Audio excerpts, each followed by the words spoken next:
اعوذ باللہ من الشیطان الرجیم بسم اللہ الرحمن الرحیم۔ معزز ناظرین و سامعین، ہماری قوم کی ایسی باتیں ہیں، ایسے کام ہیں، ایسے کارنامے ہیں کہ جن پر کئی جو دانشور ہیں آج سے کئی دہائیاں پہلے لکھ چکے ہیں۔ آپ کی خدمت میں خلیل جبران کی ایک تحریر پیش کرنے کی سعادت حاصل کرنے لگے ہیں، کیونکہ وہ بہت بڑے دانشور تھے، اپنے عظیم وقت کے عظیم دانشور، فلسفی اور شاعر بھی تھے۔ انہوں نے ایک نظم لکھی ہے، قابل رحم ہے وہ قوم۔ اب ذرا ہم اس کی بات کرتے ہیں کہ تحریک انصاف کے سربراہ اور سابق وزیر اعظم عمران خان نے پنجاب اور خیبر پختونخوا کی اسمبلیوں کو 23 دسمبر کو تحلیل کرنے کا اعلان کر دیا تھا۔ انہیں اپنے اس اقدام کی وجہ سے یقین ہے کہ ان کے سیاسی مخالفین پر مشتمل حکومت انتخابات کے انعقاد کا فوری اعلان کر دے گی۔ عمران خان کو انتخابات کے فوری انعقاد کی سیاسی ضرورت ہے۔ ان کے سیاسی حریفوں کو سیاسی ضرورت کے تحت ہی زیادہ سے زیادہ تاخیر کی ضرورت ہے، اور دونوں اپنی حب الوطنی کے جذبہ کے تحت ہی کر رہے ہیں۔ پاکستان اس وقت جس کی مخدوش معیشت اور افراتفری ہے، سیاسی عدم استحکام کا شکار ہے۔ اس میں فوری انتخابات کیا نتیجہ دے سکیں گے، اور موجودہ حکومت تو پاکستان کو دیوار سے لگا ہی چکی ہے۔ تعلیم یافتہ طبقات تباہی کی پیشن گوئی کرتا ہوا نظر آتا ہے۔ خوفزدہ لوگ تو سری لنکا کے انجام سے بھی زیادہ ہی کی رائے دیتے ہیں۔ سپریم کورٹ کے ایک وقت کے جج جناب جسٹس آصف کھوسہ نے، جو بعد میں چیف جسٹس بھی مقرر ہوئے، سابق وزیر اعظم نواز شریف کے توہین عدالت کے مقدمہ کے فیصلے میں اپنا علیحدہ نوٹ تحریر کیا تھا، حیف ہے اس قوم پر، کہ عنوان سے طویل نوٹ تھا جو سامان عبرت تھا اس قوم کے رہنماؤں کے لیے، لیکن عدلیہ کے ایک ناقد نے اس پر یہ تبصرہ کیا کہ جیسا پاکستانیوں کے جذبات عربوں کی طرح ابھارنا چاہتے ہیں۔ اپنے وقت کے عظیم دانشور، فلسفی اور شاعر خلیل جبران کو کیا معلوم تھا کہ نظم قابل رحم ہے وہ قوم جو وہ تحریر کر رہے ہیں، ان کی موت کے 16 سال بعد وجود میں آنے والی پاکستانی قوم کی لفظ بلفظ عکاسی کرے گی۔ خلیل جبران نے کہا، قابل رحم ہے وہ قوم۔ کسی اور پس منظر میں لکھی تھی، اگر وہ قوم قیام پاکستان کے بعد زندہ رہتے تو شاید لکھتے کہ قابل فخر ہوتی ہے وہ قوم، اور قوم کے آج کے حکمرانوں کے خیال میں قوم کو اپنے جن کارناموں پر فخر ہوتا تو وہ کچھ یوں ہوتے۔ راکم نے اس عنوان سے ایک تحریر لکھی ہے، قابل فخر ہوتی ہے وہ قوم جو عمل میں ناکارہ ہوتی ہے، دخل اندازی میں تیز ہوتی ہے، جو ضرورت مندوں کے معاملے میں بخل کا مظاہرہ کرتی ہے، جو بوئے کوئی اور کھائے کوئی پر یقین رکھتی ہے،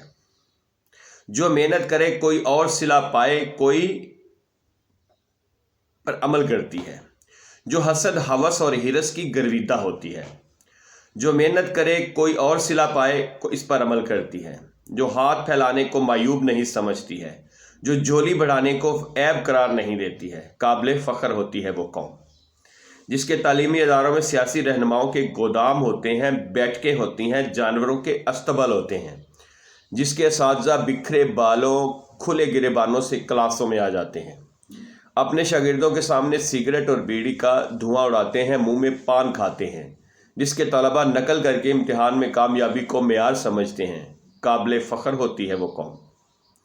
جس کے سیاستدان سیاست کو پیسہ بنانے کا پیشہ قرار دیتے ہیں، جس کے مذہبی رہنما سیاست میں مکر و فریب کے قائل ہوتے ہیں، جس کے جنرل سیاست کرتے ہیں، جس کے مبلغ ممبر پر کھڑے ہو کر غیبت کرتے ہیں اور ممبر پر کھڑے ہو کر دوسروں کو گالیوں سے نوازتے ہیں، جس کے صحافی لکھتے کچھ ہیں اور کرتے کچھ ہیں، جس کے ذرائع ابلاغ پیسہ بٹورنے میں پیش رہتے ہیں۔ قابل فخر ہوتی ہے وہ قوم جس کے دم قدم سے ہر کام میں سیاست ہوتی ہے، جس کے منتخب رہنماؤں کو ہوٹل اور اسمبلی کے بل کا فرق معلوم نہیں ہوتا، جس کے رہنما بوگس ووٹ لے کر منتخب ہوتے ہیں۔ قابل فخر ہوتی ہے وہ قوم جس کے وزراء سرکاری ملازمتوں میں بھرتی کے پیسے لیتے ہیں، تقرری اور تبادلے چمک اور دمک کے عوض کرتے ہیں، جس کے اہل افراد سفارش نہ ہونے پر محروم رہ جاتے ہیں، جس کے نااہل افراد سفارش اور پیسے کی بنیاد پر بڑے بڑے عہدوں پر فائز ہو جاتے ہیں۔ قابل فخر ہوتی ہے وہ قوم جس کے ڈاکٹر اسپتالوں کی دوائیں بازار میں فروخت کرتے ہیں، ضرورت مندوں کو محروم رکھتے ہیں، جس کے افسران عوامی فلاح کے ہر کام پر بے تریغ پیسہ خرچ کرتے ہیں، جس کے انجینئر عمارتوں سڑکوں کی تعمیر میں بھی پیسہ کھاتے ہیں، قابل فخر ہوتی ہے وہ قوم۔ جس کی مساجد کے دروازوں پر فرقوں کے نام لکھے ہوتے ہیں، جس کا ہر فرد دوسرے کو باعث قابل گردن زدنی قرار دیتا ہے، قابل فخر ہوتی ہے وہ قوم۔ جس کے لوگ عقیدے کے نام پر قتل کو جائز سمجھتے ہیں، جو اپنے پڑوسی کو زبان نسل کی بنیاد پر قتل کرنے تک بھی نہیں ہچکچاتے، جو اپنی عورتوں کو قتل کرتے ہیں، ماؤں بہنوں اور بیویوں کو بھی نہیں بخشتے ہیں، جو اپنے چہرے بچانے کے لیے عورتوں کے چہرے بگاڑ دیتے ہیں، قابل فخر ہوتی ہے وہ قوم۔ جو ہر وقت جذبہ نفرت میں بھری رہتی ہے، جو انتقام کو سینے میں دبائے مگن رہتی ہے، جو زندوں سے نفرت اور مردوں سے محبت کرتی ہے، قابل فخر ہوتی ہے وہ قوم۔ جو خوشی میں دیوانگی کی حدوں کو چھوتی ہے، جو غمی میں کسی کی پرواہ نہیں کرتی، قابل فخر ہوتی ہے وہ قوم۔ جس کے وکلاء بڑی بڑی فیسیں لے کر جرائم پیشہ لوگوں کو عزت کا سرٹیفکیٹ دلاتے ہیں، جو فیس وصول کر کے رسید نہیں دیتے، جس کے وکلاء غریبوں کے مقدمات کی پیروی کرنے سے کتراتے ہیں،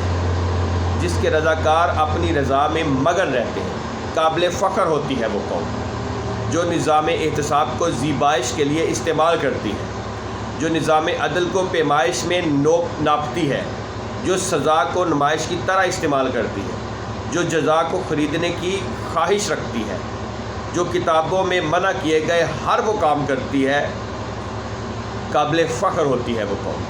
اس تماشگاہ میں قابل فخر ہے وہ قوم جو تماش بینی پر عمل کرتی ہے، قابل فخر ہوتی ہے وہ قوم، اور وہ قابل فخر قوم پاکستانی ہے۔ آج پاکستانی قوم کی حالت کیا اوپر تحریر کی گئی صورتحال سے کسی طرح بھی مختلف ہے؟ سوچئے، دیکھیے، غور کیجئے کہ کیا ہم اپنے منطقی انجام کی طرف تیزی سے رواں دواں نہیں ہیں؟ سب کا اندازہ ہے کہ اس کا انجام کیا ہوگا۔